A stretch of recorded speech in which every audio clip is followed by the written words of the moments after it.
My parents never returned after sending me to live with my uncle. He helped me succeed. You eventually told my true father he was a bad father. I own a home and business. My dad ran a thriving business. When I was a teenager, his company had significant financial troubles, and my family lost a lot. My dad lost control of the business after his business partner stole money. His only option was to close the firm. Dad was always proud and enjoyed his business. He was devastated when he lost his only income.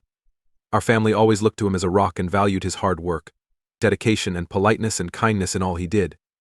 He did more than make money with his company. Years of hard labor and his aspirations came true. When it broke, he lost more than money, he lost part of himself. Our family lost more than money and business. Uncertainty followed. My father went from being happy and upbeat to always furious and short-tempered. I had one of the worst experiences. He seemed to have lost his unique traits due to how much he had lost. I remember the miserable days Dad spent in bed. Nothing like the vivacious man he was. He only left his room to eat, which was brief and meaningless before he returned to bed. He seemed preoccupied with his room. My mother would do anything to comfort him. He got out of bed slowly, so she suggested he go for a stroll or do something enjoyable to unwind. She hoped a distraction would help him forget his deep melancholy. Instead of giving her the sorrowful answer she wanted, my dad would rage at her and order her to leave him. The sadness and rage in his voice showed he was struggling to manage his emotions. My mother was the only one who could help us at this difficult period. She was a hard-working nurse at a neighboring hospital, but after my dad's business failed, she had to take on more. Rent was late, and bills kept pouring. She worked long hours and extra shifts at the hospital to aid us. Watching her struggle while working and keeping our family mentally strong was hard. She never said anything unpleasant, but her eyes said she was tired. Being powerful made me wonder how long she could last, but I admired her load. You could feel the unstated stress everywhere at home at that time. Mikey, my younger brother, and I tried to avoid doing things that would upset our parents, especially our dad, whose moods had become quite erratic. Michael always outsmarted me. This baby was born ready to study. He was a nerd because he liked to read and solve problems. Despite my good grades, I wanted more than merely to learn. Basketball was my passion, but I was also interested in other areas. It revealed my worse grades than Michael's. I tried my hardest every time. My mom always checked my grades, so she never had a problem till then. She loved our differences and how hard we worked to achieve our goals. As my dad spent more time at home, our family changed.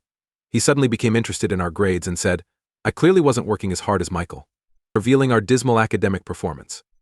He said, why study if you're not going to be the best? Stop going to school. His statements hurt because they were nasty and showed how much he was struggling and feeling like he had failed since losing his business.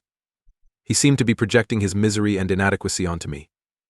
I knew I wasn't to blame for his disappointment, but it ached to see him so upset and feel that I was making him unhappy. I focused on my schoolwork to impress my dad. Yet it was never enough. When my mom told me she was happy of my grades, my dad insulted her by stating they could have been better. My mom initially defended me by saying I was doing my best, and that any accomplishment, no matter how minor, should be appreciated. Later, my dad's taunts became harsher and more frequent. She copied his Michael me analogies and joined in cautiously. They kept telling me daily that my younger brother was performing better than me and that I needed to improve to stay up. I heard from my parents practically daily that I was no match for Michael. My entire life was affected by the similarities. In the end, they said I couldn't play sports after school. Not even basketball. To do well in school, they urged me to focus on my studies. That forced me to quit my preferred sport. That one item made me joyful and free to study hard to be smart like my brother. But when my parents' restrictions increased, I felt confined at home. Their next remark or comparison constantly worried me. I became depressed because I thought my efforts were never adequate. No rest or relaxation was conceivable. It seemed they were continuously studying, fretting, and avoiding trouble. Although I had finished my schoolwork, my dad would always check in to make sure I was learning. He would make me feel awful about taking a break. Stress made it impossible to focus or enjoy the things I used to love. As a fearful child, I learned to identify my parents by their footfall. I would cover my comic book with a textbook when my dad entered my room to pretend to study, even though I had nothing left. I was concerned he would call me lazy or not work hard in school if I wasted time. Always frightened of disappointing them and being compared to Michael. My life was filled with terror and dread. I was cautious because I didn't know what would be said or when. I lost interest in everything, even my hobbies, because they were stressful. I felt awful and guilty. I stopped playing basketball and learning new things. I eventually became a shell of myself, seeking distant praise. Even though I did everything they told me, learning more, giving up my interests, and being the greatest student never felt like it was enough. I felt farther from them and myself as I sought to suit their wants. Things became worse for our family a year after my dad's business failed. My mom worked hard to keep everything together while my dad couldn't find a job and the bills kept flooding in. So I realized my grandmother had come to see me.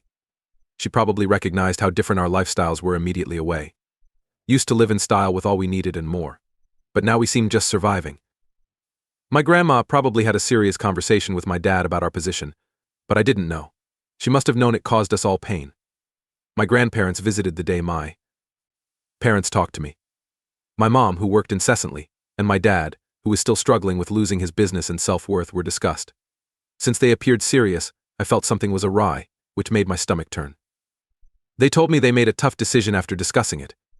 They struggled to care for my brother and myself. Unable to comprehend their words, I was horrified. I inquired about their meaning. My chest is racing. My dad came to me with sad eyes and said that my grandmother had given them a suggestion they didn't want to consider but had to. My uncle wants kids but has none. Discuss that. That would help my parents and provide one of us a greater chance of stability. He and his wife will gladly care for us. Hearing this confused me. Then my mother spoke, shaking. She said they thought Michael should stay with them to continue his studies. He was the youngest and most school-focused, so they decided to keep him. They wanted me to live with my uncle so they could care for Michael and I could start afresh. Hearing this seemed like the ground had lifted. I felt hurt and astonished. I felt rejected because they chose Michael over me and thought he deserved more attention because he was smarter. I didn't understand why they sent me away or approved of family separation. Though much had transpired, I always gave my utmost. Now it seemed irrelevant. Dad shook his head and said they couldn't afford 2 kids. He said my uncle's family would suit me better. I wept and asked if they loved me less. I also asked how to improve my marks by working harder. As the oldest, my mom told me Michael had a better chance of becoming great, thus I should give up this possibility without grumbling. I saw them, trying to comprehend their speech. Betrayal, helplessness, wrath, and grief were my feelings at the moment. I knew things were rough, but I never believed my parents would send me away. I had no idea how to handle it. I felt like my last security was being ripped away. It was obvious that my parents struggled with this decision, but it was still difficult. I packed everything and moved in with my uncle when he came to fetch me. When he arrived, the truth hit him, and it almost felt too much to handle. I cried a lot saying farewell to my brother. I was sad that we wouldn't be able to share a house, even though I'd see him at school. Michael couldn't relax either. He couldn't comprehend our parents' actions, why they were splitting us up after so much. I kept praying that this was a horrible dream and that everything would be okay when I woke up. There was no awakening, which was sad. When my parents hugged me farewell, I could sense their sorrow, but it didn't help. They were struggling and thought they were doing the right thing by everyone. Although I understood that, saying goodbye was hard.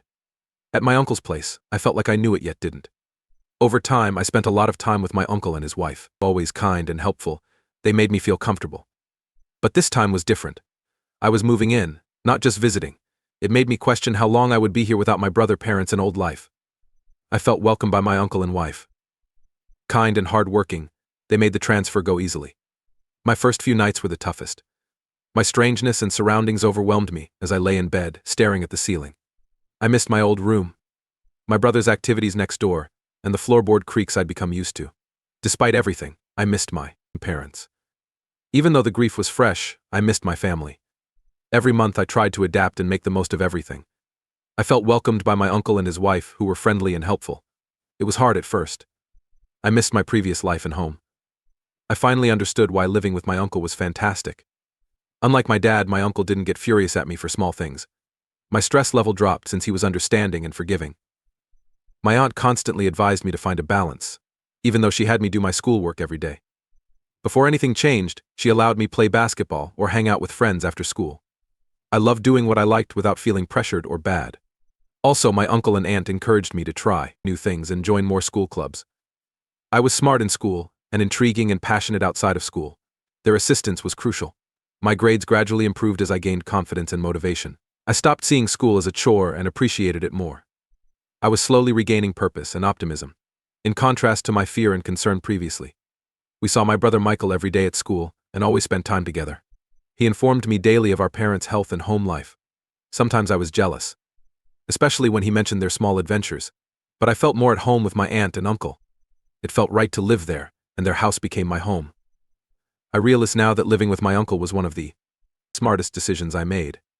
My passion of life and learning returned, and I could become the person I wanted to be instead of the one I thought I should be. That ended a chapter in my life, and graduating from high school felt good because I worked hard and it paid off. I earned a half grant and got into my dream college. My proud uncle promised to pay the balance of my tuition expenditures, which made me feel better.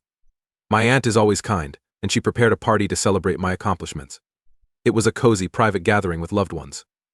My parents attended the celebration, but they weren't pleased with me. They were more interested in discussing Michael's potential admission to a better school in a few years than my college acceptance. Their words seemed odd and unsettling.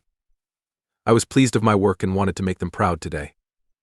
They appeared more interested in Michael's future than in what I did, rather than just complimenting me and letting me enjoy the day. I found this harder because I didn't see it as a race. I would be thrilled if Michael got into a top college and achieved his ambitions. He was significant to me because I adored him. Too bad my parents couldn't stop comparing me to my younger brother to acknowledge my accomplishments and hard work without telling me they loved him more. This depressed me. My parents visited me rarely throughout college. They talked about Michael everywhere. They talked about his accomplishments, abilities, and pride. It got peculiar when Michael started college. Because his first college rejected him, he had to attend his second. His second choice wasn't the prestigious school my parents wanted, but it was good. They wanted their younger son to get into the prestigious school so they could brag about his superiority. Michael's college placement failed, putting my parents in a terrible spot. They were disappointed that they couldn't compare his accomplishments to mine anymore. Their well-planned narrative about Michael being the best student was debunked. He couldn't be praised longer. My sense of justice and sadness for Michael went together. Even though my parents admired him, he was my brother. He must have done everything to get into the best group.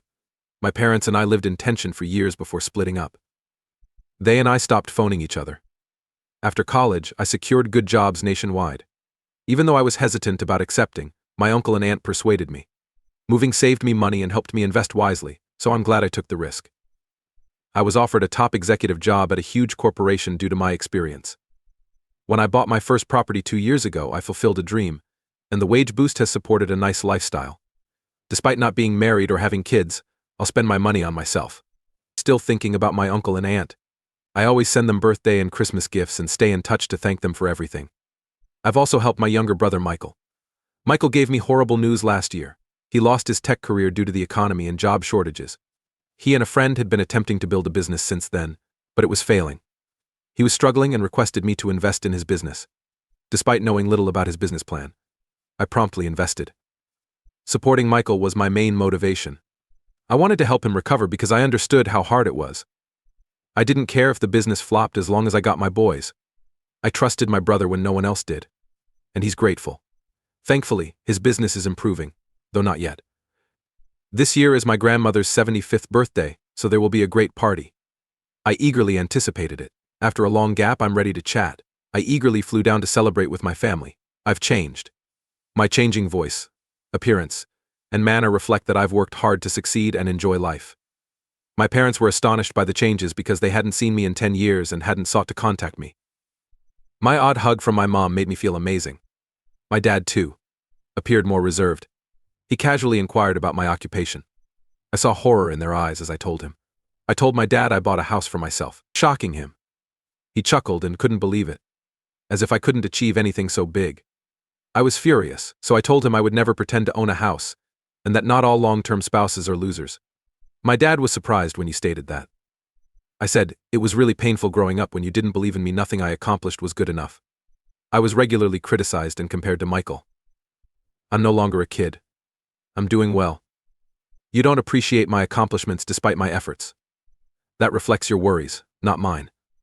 I suppose you're to blame for your inability to appreciate my work. My dad was astonished because he didn't expect a no. I also told him that Michael had to invest his last money in his talented son's business. My dad needed to wake up and notice my changes. Because my words were cutting, I knew they would hurt. His hurt look informed me he was right to protect himself as he ignored me the whole time. My mom keeps calling me to tell me how much I hurt my dad after the party. Because my words hurt him, she urged me to apologize for being impolite. That I shouldn't have said that he was still getting money from his mother, she says. To him, I have neither apologized or changed my mind. AITA for telling my dad the truth. Some additional update. 1 details. My dad never worked again after his firm folded. He tried several things. Having a 9-to-5 work didn't suit him. My mother supports him financially while he remains home and occasionally works as a freelance counselor. Michael knows I don't like our parents. He never encouraged bigotry or participated in it. Because he loves me, my brother has always helped me. The kids sent me to live with my uncle because Michael wasn't old enough to help. I suppose my parents don't like me because I make them look bad. If they left me when things got rough, they probably felt it would solve all their problems or improve their lives. Even though I did well with my uncle, they had money issues. They must have felt slapped. They don't understand my achievement since they didn't expect it. Uncle or aunt never made my parents accept me back. Because they enjoyed my presence. They still call me their son even though they let me create our relationship on my own. Aunt and uncle have been quite protective of me. They know my parents prefer Michael over me from years of seeing it. They provided everything my parents could not. News 2. Many of you are right that I shouldn't have to. Apologize to my dad for being nasty. I emailed my parents to tell them how I felt about them, and how disgusted I am that they've never exhibited sadness. I composed this email from the heart, citing all their parenting mistakes. Though I didn't need them as a youngster, I didn't care about them now because they always deserted me. My mom called me crying and said she understood and sent me to live with my uncle, so they probably knew how deeply they wounded me after reading my email. She stated she hated herself because she witnessed my misery every time we saw each other, but they had no other choice. She cited this regret as a basis for her long-term separation. After our relationship ended, I told her I didn't care about her reasoning anymore and didn't consider her or my dad my parents. My mom was furious and advised me to move on so we could start over. My dad hasn't contacted me since. He was upset after reading my email, according to my mother. I can only hope he regrets his years-old actions towards me. For now, I'm staying away from my parents as usual. Update 3. It's been a while since I blogged here. Sending my parents the text feels nice since it absolves me emotionally. I feel much better today knowing I finally told them what I wanted. I still get along with my brother. No matter what my folks say, I'll support him. I'm going my uncle and aunt to a beloved area next month when they need a break. I can't wait to show my aunt this house after years of talking about it.